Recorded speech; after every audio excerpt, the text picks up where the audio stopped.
essas entrevistas, elas fazem parte de uma estratégia do Centro Internacional de Semiótica e Comunicação, que é o CISECO, neste ano em que nós temos a limitação em função da pandemia, né, da presença, nós, então, estamos fazendo uma série de entrevistas que vão compor depois uma publicação, enfim, isso, em princípio, vão ser colocadas, estão sendo colocadas ali no site CISEC, onde qualquer pessoa que esteja ouvindo pode acessar. Bem, mas durante a pandemia, ao tempo que te agradeço por estar conosco, as coisas não pararam, né, Adriano? Como é que a Universidade Federal de Pernambuco, esse grupo de professores, que junta também alunos, pessoal de pós-graduação, né, como é que vocês se organizaram, né, para trabalhar? Foi logo em seguida, você já tinha alguma coisa pronta? Ou isso veio se organizando com o decorrer do tempo, Adriano? Primeiro, muito obrigada pelo convite de vocês, é uma satisfação, é um prazer. Comentava há pouco que a gente tem feito tanta coisa e sem planejamento prévio, né? As coisas vão se fazendo no desenrolar dos acontecimentos que a gente nunca para pensar, não conseguimos ainda, né, para refletir do que a gente está fazendo, e esse convite de vocês foi uma oportunidade para a gente sentar, nós nos reunirmos e pensarmos sobre o que a gente está fazendo, né? A gente fez um pequeno documento que foi muito importante para a gente gente está fazendo isso, né? Então, respondendo a tua pergunta, não houve nenhum planejamento muito ostensivo, né? Porque fomos todos pegos de surpresa, né? Com essa pandemia. Você perguntava se a universidade não parou, assim, não parou e está trabalhando muito mais do que antes. Essa é a nossa impressão, né? A minha impressão particular é que eu estou trabalhando muito mais. Essa ideia de estarmos sempre disponíveis, né, pela tela, nos fez aumentar ainda, né, o volume de produção. E em relação ao nosso coletivo, né, nós somos coletivo de professoras, como você apresentou, professoras mesmo, né, que o único representante masculino se desligou do projeto recentemente, então somos 5 professoras e uma série de alunos, acho que chegamos a 20 alunos que são voluntários e bolsistas do nosso projeto. Então, quando se deu a pandemia, nós já desenvolvíamos 2 projetos.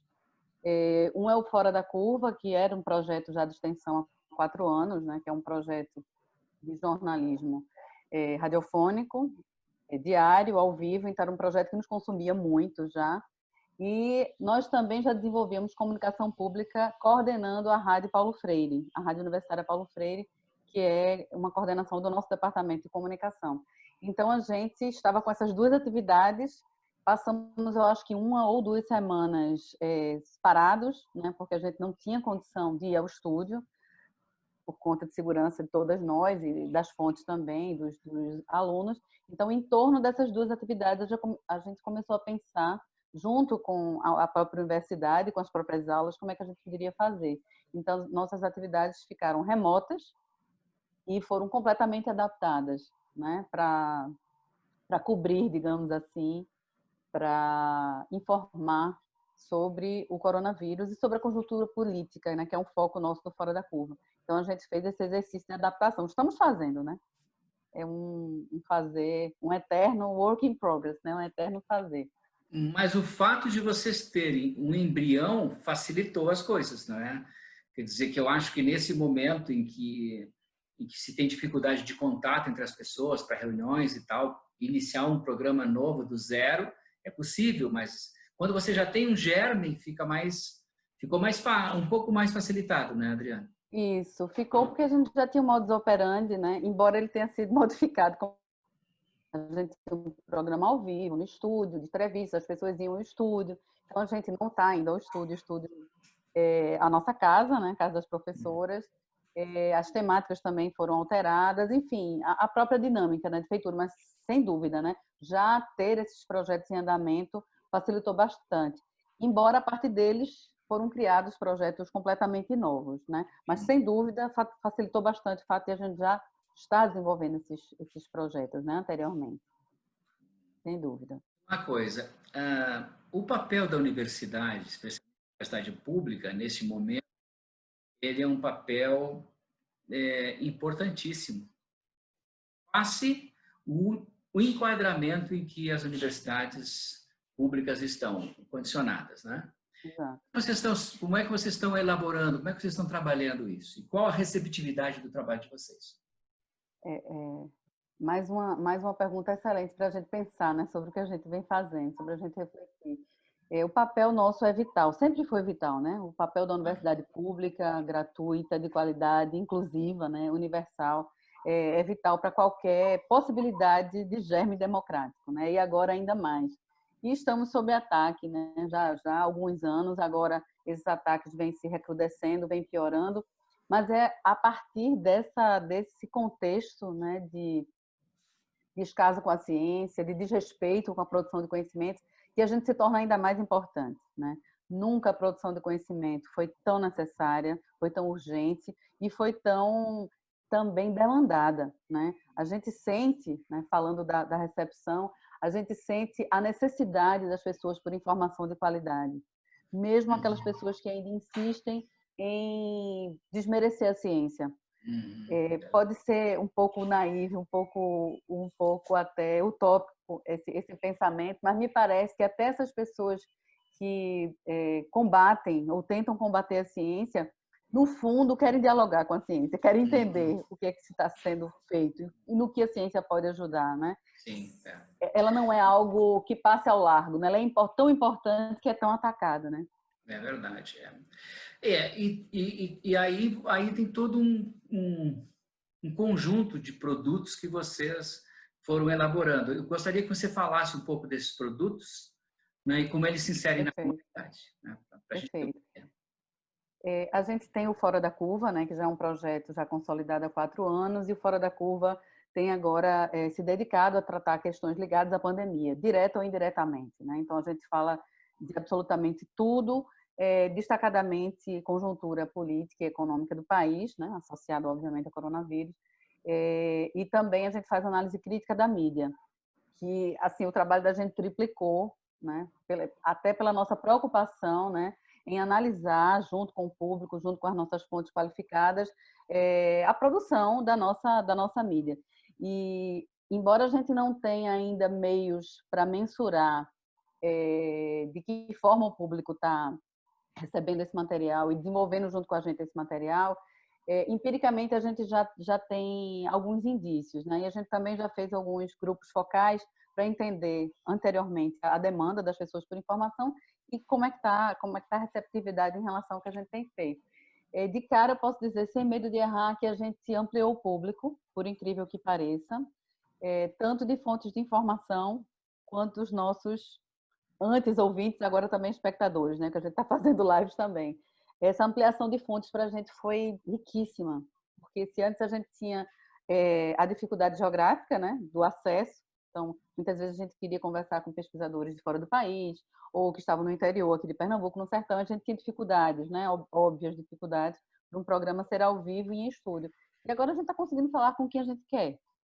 Eu me lembro que a gente fez, logo no começo da pandemia, acho que foi um dos primeiros podcasts que a gente desenvolveu, que é outra frente de trabalho, e a gente conversou com, por baixo, mais de 30 fontes, das quais 30 eu fui bem cuidadosa, foram mais de 50, e das quais acho que 20 de lideranças indígenas e quilombolas que estavam no sertão de Pernambuco, que nunca tinham conseguido participar do programa por conta dessa distância. Isso para a gente foi tão importante. E o retorno dessas pessoas foi tão importante também. Nesse mesmo programa, a gente escutou vários pescadores e pescadoras artesanais aqui de Pernambuco que sofrem duplamente, né, com a pandemia e com o derramamento de óleo, né, que praticamente inviabilizou o trabalho dessas pessoas. Elas puderam falar, finalmente, né, para uma mídia que não fosse por outros vieses, né? Então tem sido muito interessante essa ampliação de fontes e ampliação também de público, né? A gente está conseguindo acessar mais pessoas. Adriana, isso que você está falando tem a ver também com muita coisa que vai ser herança dessa pandemia, né? O que nós vamos ter, né? Se fala muita coisa, se fala que nós não vamos ter mais o mundo como era antes, se fala de de mudanças significativas nos tipos de interação social, mas eu te pergunto do ponto de vista da universidade, que sinais vocês estão... Que sinais? Você já apontou alguns sinais, Adriana, Uhum. mas que outros sinais? Por exemplo, nós temos a questão de não ter um evento internacional que não vai existir. Isso. Como é que vocês estão lidando com isso, Adriana? Eu acho que de cara, de início, a gente se assustou bastante, né? Com essa impossibilidade de atuação face a face. Eu acho que tá na raiz da nossa atuação, né? Ver as pessoas, entrar em contato com as pessoas. A própria forma de dar aula, né? Tá mudando, a própria forma de fazer pesquisa. Então, eu acho que o primeiro impacto foi muito negativo, né? Essa primeira previsão, se vai ser um horror ou vai ser impossível. Eu não digo que está sendo maravilhoso, mas está sendo possível realizar algumas coisas, né? E se houve algo de positivo, eu acho que o nome nem é positivo, não dá para encontrar nada positivo numa pandemia. Mas se houve algum ganho, talvez, nas nossas relações profissionais e dentro da universidade, é que a gente pode se encontrar, a gente pode deliberar, a gente pode fazer, não necessariamente estando todos presentes, fisicamente. Isso tem nos poupado, e para quem mora em grandes cidades, né, isso tem poupado muito tempo e até saúde, né, de ficar 1 a 2 horas no trânsito. Isso facilitou um pouco, né? Eu confesso que, particularmente, Antônio, eu tenho muita dificuldade ainda com a aula à distância, não pela tecnologia necessariamente, que eu sempre fui muito amiga, digamos assim, da tecnologia. Nunca tive muito medo, não, muito receio. Mas a falta do contato, ela é, assim, é inacreditável como a gente tem sentido, né? Dar aula para os alunos, assim, sem sentir a turma, né? Sem a gente dar o tempo, né, da conversa, né? Essa é uma conversa muito guiada, né? É estranhíssima. Quando eu vejo a cara dos meninos, me dá uma alegria grande, imensa, né? Eu acho que tem acontecido isso com todo mundo, né? Quando a gente consegue ver o rosto, mas não é uma coisa, né? Então, eu acho que o primeiro impacto foi esse, né? Do que é que vai ficar. Eu acho que talvez a tecnologia possa, vez ou outra, ser nossa aliada, né? Mas o contato humano próximo é imprescindível. É imprescindível. Nunca mais eu vou reclamar, eu tenho que ir hoje para a universidade dar aula de novo. Eu não vou reclamar mais, porque eu sinto muita falta. Adriana, eu estou muito curioso, eu acho que as pessoas que estão ouvindo a gente também, sobre a rádio Paulo Freire, né? Queria que você falasse um pouquinho dela, do seu papel, da inserção na comunidade acadêmica e como as coisas se desenvolvem dentro da rádio. Assim. Então, a rádio da escola, então eu acho que isso é bem Isso. interessante do ponto de vista de outras rádios que eu conheço, porque eu, avaliando os cursos do MEC, eu fico avaliando o curso de comunicação, e as rádios, às vezes, começam dentro da escola, do departamento, mas elas fogem para uma outra realidade, às vezes até comercial, que não tem nada a ver. Isso. Eu gostaria que você falasse um pouco da rádio. A rádio tem sido um sonho mesmo, que está sendo realizado a duras penas. Engraçado, ela não começou necessariamente no departamento, né? A origem da rádio é bem mais antiga, ela foi realmente uma fundação de Paulo Freire, quando era responsável pela né, a rádio pública dentro da Universidade Federal. E a gente tem tanto a FM quanto a AM, né? A Rádio Universitária Paulo Freire ainda está na banda AM em vias de transmutação para a FM. E, na verdade, o nosso departamento resolveu abarcar a rádio, porque ela passou muitos anos apenas retransmitindo a FM, né? E era uma pena muito grande, né? Nós temos um departamento de comunicação, temos professores, alunos, muita gente ligada à comunicação pública no nosso departamento, muita gente ligada à rádio, e essa rádio simplesmente sendo uma retransmissora. Então, foi um sonho que partiu de dentro do nosso departamento, né? Atualmente, a rádio está sendo dirigida pela professora Paula Freire, que sempre foi uma apaixonada por rádio e por comunicação pública. E aí, Paula resolveu tomar à frente, né, esse sonho e propôs ao nosso departamento, foi amplamente aceito, obviamente, e desde a rádio está fazendo 1 ano, então é 1 ano no ar, né, com produção própria de professores e alunos. A gente também tem produção da sociedade civil, que é era um sonho já muito grande, né? A universidade realmente abrir as portas para a produção da sociedade civil através de editais. Então a rádio está produzindo como nunca, né? Nesse período parece que há, né, uma demanda muito grande por falar, né? por se entregar conteúdo, se produzir informação, né, da sociedade e internamente também na universidade. Então, o conteúdo é amplo, é vastíssimo e está moendo, como se diz, né? Esse engenho está moendo e muito bem. E vocês têm uma outra rádio junto, é a 99,9, né? Isso, que é a nossa rádio também pública, a nossa Rádio Universitária FM, que também já está há décadas no ar, né? Se eu não me engano, completou 50 anos, eu posso até corrigir essa informação, talvez um pouquinho menos, e já com uma programação muito grande também. A gente tem uma TV também universitária, né? É um núcleo de rádio e TV, então tem a TV universitária, tem a Rádio Paulo Freire e a Rádio FM. Então é um conjunto de 3 veículos, e cujo foco, né, cuja base é comunicação pública. A TV e a Rádio FM também estão lançando agora editais em breve, né, para a produção da sociedade civil organizada. E tem sido um desafio enorme fazer comunicação pública nestes tempos, né, muito grande. Mas é como eu falei no início, né, um desafio, mas a demanda é tão grande que ela suplanta as dificuldades, né? Então nunca a gente acaba recebendo o carinho, né? O retorno das pessoas que nos ouvem, que sem dúvida, Antônio. filham, não é? E vocês também estão associados àquela rede nacional de combate à desinformação, não é? Isso, exatamente.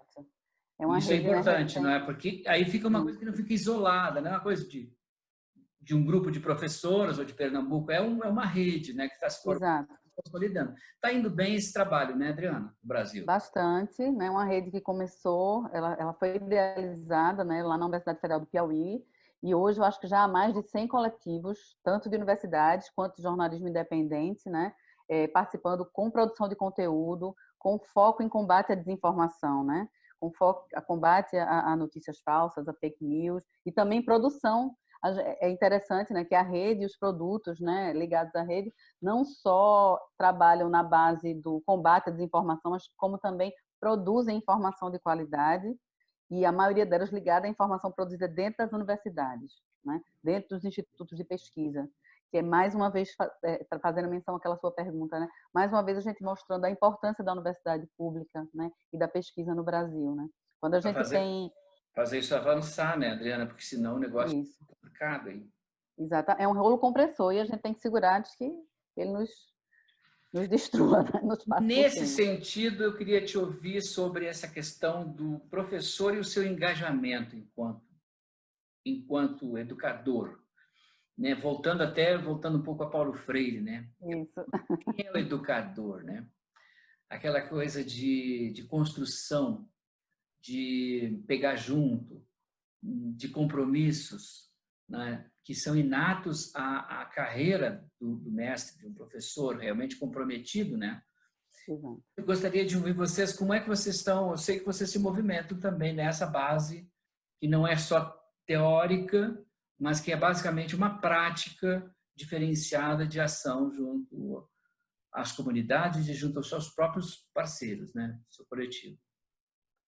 É verdade. E eu posso dizer sem medo de errar que esses projetos nos fizeram acordar para a necessidade do engajamento do docente e do pesquisador com as questões do mundo, né? É um verdadeiro é uma verdadeira destruição dos muros, né? Dos reais e dos metafóricos, né? Que nos separavam, tanto tempo nos separavam, né? Nos apartavam da realidade do mundo, né? Trazendo Paulo Freire novamente a conversa, a gente passou a entender, acho que ainda mais, de que não adianta apenas, é muito importante a teoria, é muito importante a gente se debruçar teoricamente sobre essas questões, mas se elas não estão molhadas de realidade, se elas não estão mergulhadas no dia a dia, junto às pessoas, elas realmente são balé de conceitos e que ninguém vai assistir, né? Então, esses projetos nos catapultaram para essa realidade, né? Para essa necessidade, e eu não imagino hoje a minha função, a função das nossas colegas, nossos professores, sem que a gente use, sem qualquer viés de preconceito, a expressão militância, né? É militar pela educação, militar pela ciência, se engajar por esse nosso projeto de país democrático, né? Então é indissociável. Eu me lembro que no começo do Fora da Curva, muita gente chegou a nos criticar, mas isso não é jornalismo. Vocês não estão ouvindo todos os lados. E o nosso modo sempre foi, a gente fala o que a maioria cala e nós somos o outro lado. A gente vai trazer a empregada doméstica que não está sendo ouvida pela reforma trabalhista, a gente vai ouvir a mulher negra que trabalha no campo, que não vai ser ouvida quando se falar de reforma da Previdência. A gente vai ouvir quem não é escutado. Então, para nós, se isso é militância, a gente aceita, né, essa alcunha com muito prazer, porque é o que a gente tem feito mesmo. Diz uma coisa, aí eu fico curioso para saber como é que esses veículos estão se estruturando, porque tem toda uma... Diante do que você está falando, tem todo um princípio de ação dos professores e as suas vocações, e onde vocês têm um posicionamento, certo?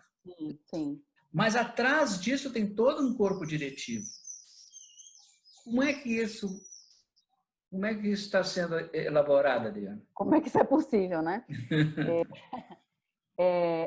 Sempre para cada, a gente costuma dizer que para cada programa que vai para o ar, né, são mais ou menos 1 hora de programa que a gente tem diária, ninguém imagina a quantidade de negociações. Quantos leões vocês mataram no caminho? Quantos leões a gente não matou no caminho?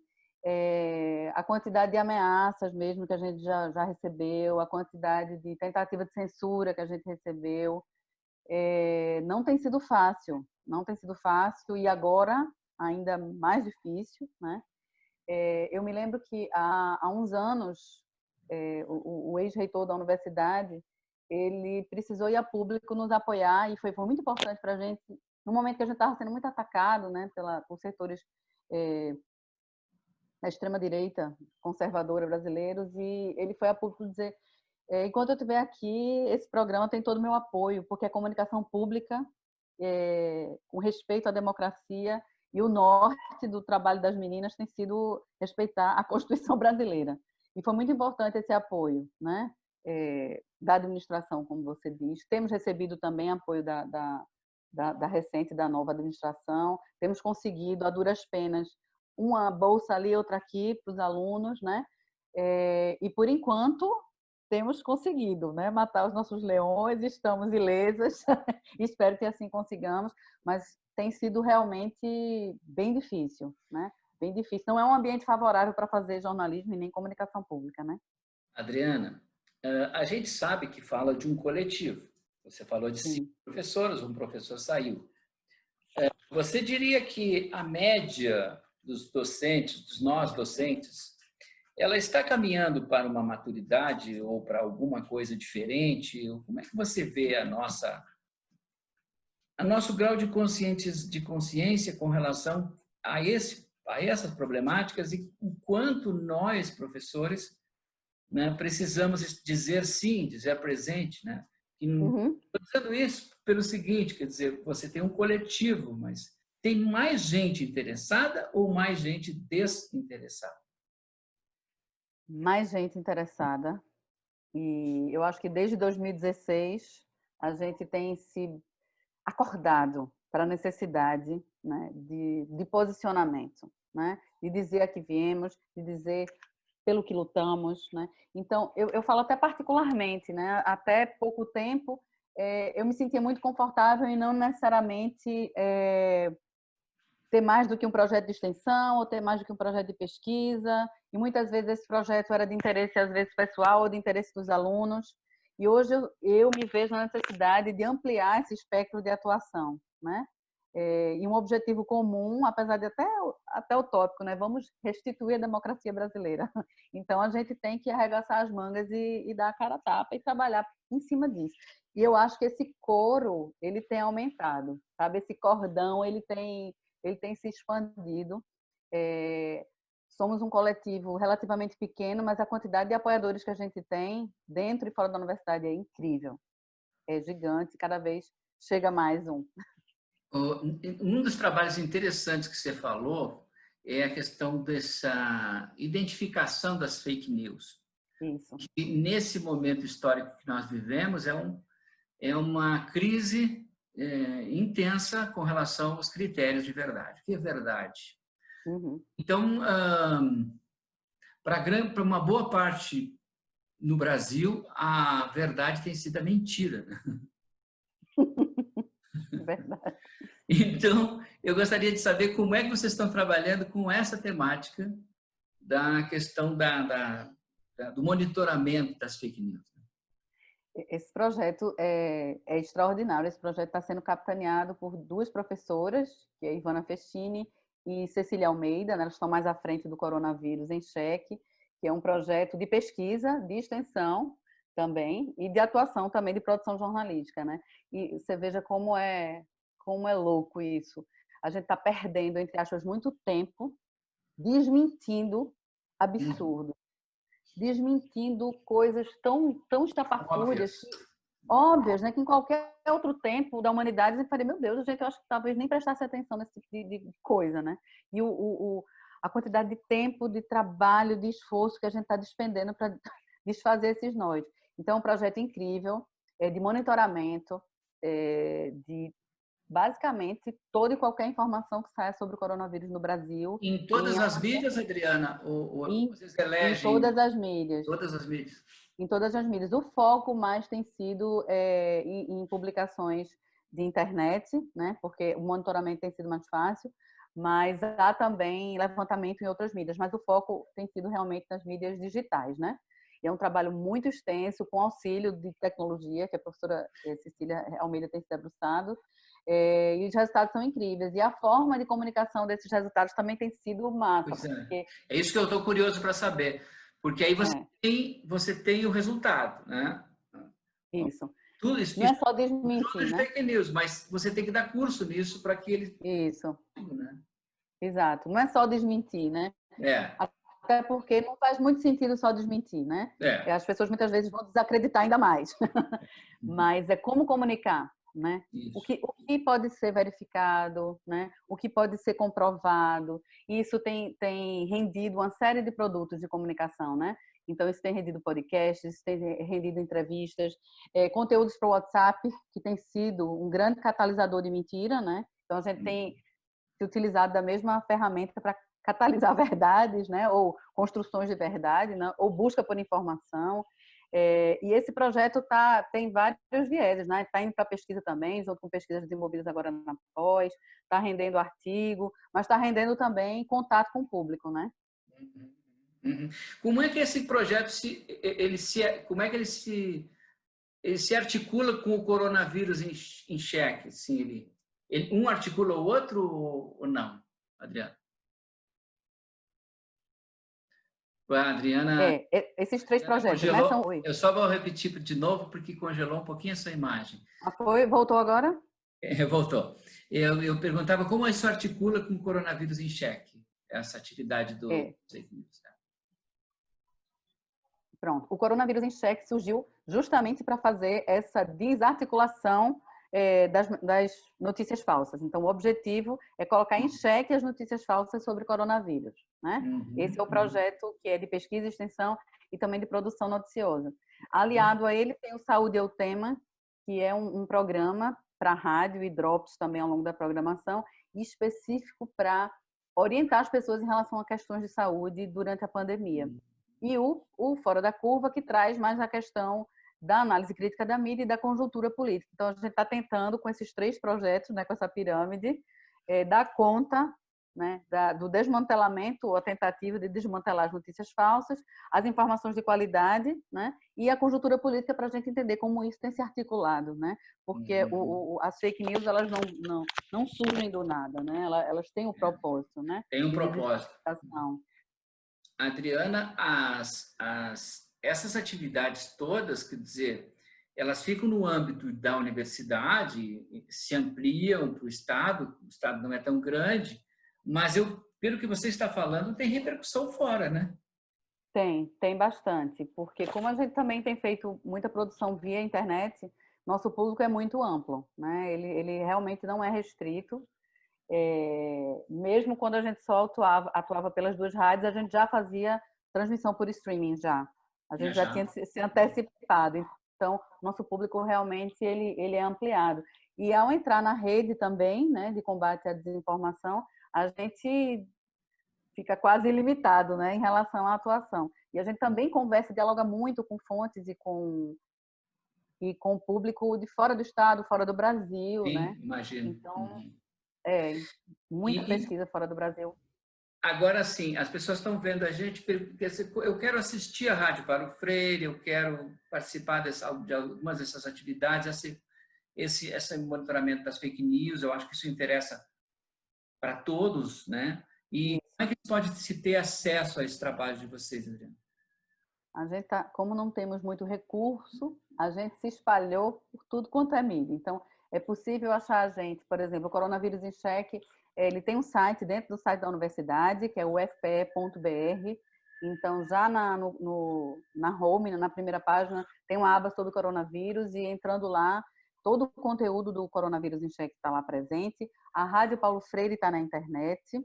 A Rádio Universitária FM 99.9 também está na internet, tanto com conteúdos para serem escutados, quanto outros tipos de produções. E o Fora da Curva também está na internet. É só buscar pelo nome dos projetos, né? Então, a gente está também nas plataformas de podcast, a gente está em todas as mídias sociais, Facebook, Twitter, Instagram, o YouTube. Então, a gente pulverizou, né? Colocando comunicação Universidade Federal de Pernambuco ou a hashtag tem que ser outra? Ó, eu acho que colocando comunicação é pé entre muita coisa, mas pelo nome dos projetos que eu acho que é mais É simples, né? melhor? Uhum. Então vamos Coronavírus em repetir os Cheque. projetos, então, pessoal. Vamos lá. Coronavírus em Cheque, Coronavírus em Cheque, Programa Fora da Curva, o Fora da Curva isso, e Saúde é o tema. e saúde. A gente não falou muito de saúde, é o tema, mas ele está É verdade, conectado, né? É o que dá totalmente. para as fake news, né? Isso, exatamente. São orientações, né, a respeito da seara de saúde nesse momento de pandemia. E todo o conteúdo da Rádio Universitária Paulo Freire está disponível online, né? E todo o conteúdo da Rádio Universitária FM também. Então, talvez seja mais fácil pelas rádios, né? Rádio Pelas Universitária rádios. FM, a Rádio Paulo Freire. E Uhum. o próprio site da universidade, que abarca também todas essas produções, da UFPE. Adriana, que trabalho bem denso, né, e meritório, é o papel da universidade pública para o bem público. Isso. Mas a gente ficaria falando muito tempo aqui, mas a gente tem um tempo limitado. Vou te falar nessa parte final da nossa conversa sobre a sua leitura, né? A gente começou com um pouquinho da leitura da realidade, né? Mas uma reflexão mais sobre o que acontecimento nós teremos, né? Você sabe que por ocasião dos eventos do CISECO, a gente sempre tem um tempo de parada, a gente fica num lugar fora das universidades e a gente fica lá pensando. Japaratinga, né? Alagoas. Não vai dar esse ano. Não Então, vai eu dar, queria né? explorar você pensando assim, que sinais, né, que signos marcarão esse tempo de hoje? Que signos ficarão? Que signos desaparecem? Não é? Se você estivesse lá na frente apresentando esse case, né, que impressões você recolheria, né, dessa experiência inusitada de todos nós nesse momento histórico, não é, Adriana? Tônia, eu acho que me veio, quando você estava falando, me veio muito fortemente essa ideia, né? Essa falácia de neutralidade, que a gente muito tempo se apegou a ela, dentro do próprio jornalismo, dentro da própria comunicação, né? Do profissional neutro, não existe isso, né? Eu acho que a gente precisa finalmente aceitar a nossa humanidade e a nossa necessidade de posicionamento, né? A gente não pode ser neutro, né? Ou lavar as mãos diante de uma notícia falsa, diante de uma mentira, né? Diante de uma ação violenta. Não existe isso, né? Então, eu acho que a gente, e como professores também, como pesquisadores, não existe esse manto da neutralidade. A gente tem que jogar fora essa ideia, né? Acho que esse é um marco que a gente precisa abolir, né? Das nossas carreiras, das nossas vidas, né? Isso tem me ficado muito presente esses dias, né? É quando alguém pergunta, você precisa ouvir o outro lado, né? Tem até uma charge que circulou recentemente, muito bem elaborada, né? De uma figura autoritária, né? Amassando a cabeça com o coturno de um cidadão. E o repórter, peraí, eu não vou ouvir você agora não, tenho que ouvir o outro lado, né? A cena acontecendo. Então, eu acho que eu vou eleger essa grande lição que fica para a gente, né? De ter coragem de se posicionar. Não é feio, não é errado, né? É humano e é necessário, né? A gente se livrar dessa falácia, né? Da neutralidade, né? E, o, Neutralidade é só shampoo, né? e nesse sentido, Adriano, o papel da universidade, essa costura da universidade, né? Para que essa ação, né? Porque você, na universidade, reflete sobre isso, né? E você recebe na universidade a sociedade, né? As pessoas da sociedade Sim, que também estão sim, com a sua carga ali, né? Então, o papel da universidade, sim. você também entende que ele precisa ter uma reflexão, Adriano? Sim, sim. A produção de conhecimento, mais uma vez, né, nunca tão demandada, nunca tão necessária, ela não pode ser desvinculada da realidade, da necessidade das pessoas, né? Toda e qualquer produção de conhecimento, mesmo aquelas, né, que são extremamente teóricas, que pelo menos num primeiro olhar, talvez não tenha relação com o mundo, mas sempre tem, né? Então a gente precisa também entender que nós não estamos encastelados. A universidade está dentro do corpo social, né? Não existe essa separação. Eu acho que a grande revolução nos últimos anos dentro do ensino universitário brasileiro foi a entrada de pessoas reais dentro da universidade, né? A entrada finalmente do povo brasileiro dentro da universidade, né? Em relação à raça, credo, à condição social, né? Isso nos foi um impulsionador de fazer com que as nossas produções sejam produções realmente ligadas à realidade, à demanda social, né? Não que a gente precise fazer censura sobre as nossas produções. Será que isso vai ter uma aplicação prática? Não é isso, né? Queria pensar de maneira muito maniqueísta, mas é que toda a nossa ação ela tem uma consequência e deve ter uma consequência, né? Para a sociedade. Eu acho que essa é uma lição muito grande também que a gente tem que levar. A gente não está apartado do mundo, né? A gente faz parte, né, do Brasil, eu no caso aqui de Pernambuco, do Recife, então a gente precisa estar completamente associado É, ao que se faz, ao que existe outras no mundo. universidades da região estão partilhando com vocês, Adriana, desses pensamentos? Como é que está? Sim, eu vejo uma grande partilha, né, desse posicionamento, desse acordar, né, para molhar a universidade de realidade. A gente tem um campus, a universidade tem 3 campi, né, aqui em Pernambuco, a Universidade Federal no Recife, em Caruaru, que é o Agreste, e em Vitória do Santo Antão, que é a Zona da Mata. Também aqui em Pernambuco a gente tem a Universidade no Sertão.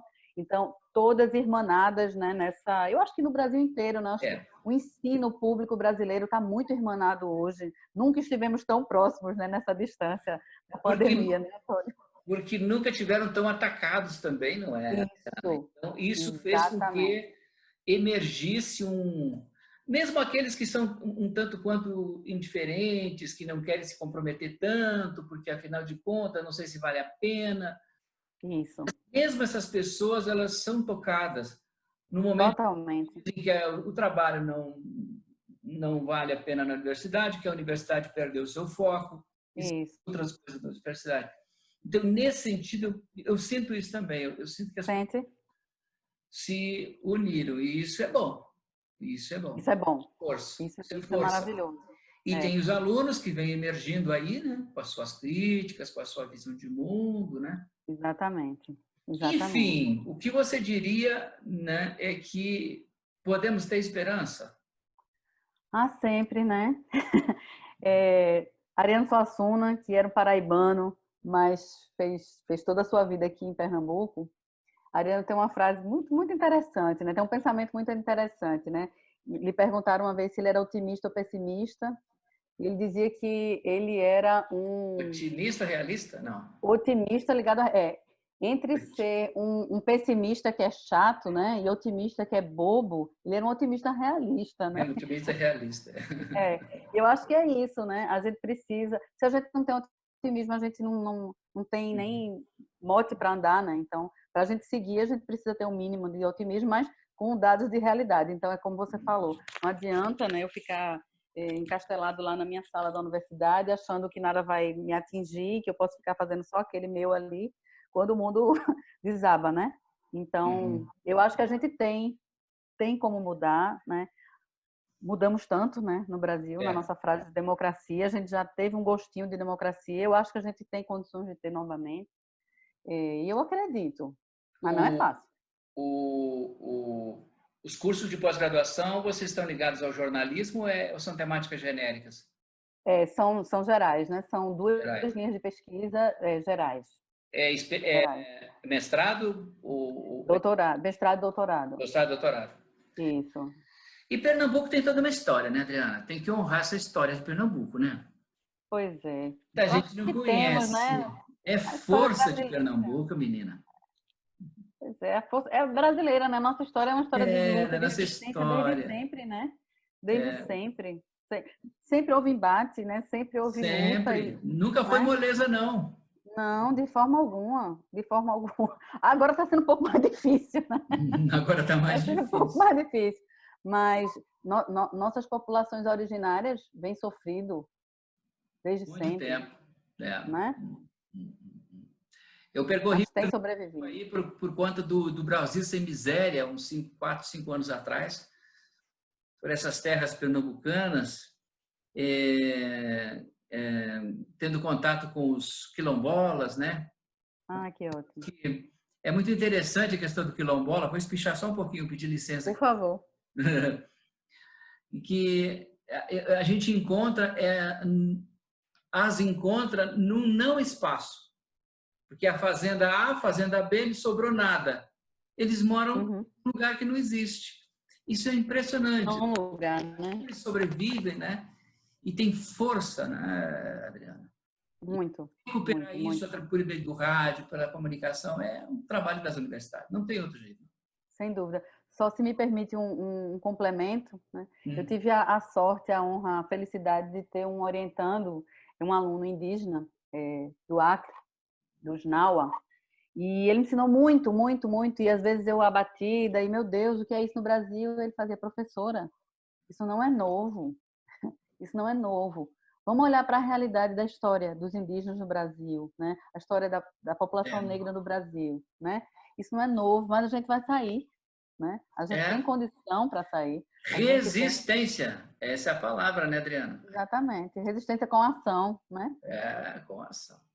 Adriana, não sei se querias complementar mais alguma coisa, nós chegamos ao final do nosso tempo. Fica a palavra à sua disposição. Eu vou, como sempre eu tenho feito, assim, virou um mantra para mim, sempre saudar a universidade pública, gratuita, de qualidade, inclusiva, né? Investimento em ciência e educação não é gasto, né, gente? Não é gasto, é estratégia, né? É espírito democrático, que a gente consiga fazer com que essa ideia ecoe, né? Que a gente continue respeitando o ensino, continue respeitando a classe de professores, não só do ensino superior, como de todas as classes, né? Principalmente os professores de ensino básico que vêm sofrendo bastante, né, com tudo. Então, a educação nos salva. Eu acho que se a gente fosse fiar em alguma coisa para ter esperança, é na educação. Muito obrigada. Nós te agradecemos. A gente agradece, então, a professora Adriana Santana, que, junto com o coletivo de professoras, desenvolve um trabalho de comunicação ativa, uma comunicação que participa com a comunidade, que inclui as pessoas, e é uma comunicação que tem um posicionamento, tem lado, o lado é da sociedade. Então, a gente agradece muito você e homenageia todas que estão neste grupo de trabalho. Até a próxima. E agradeço. Muito obrigada.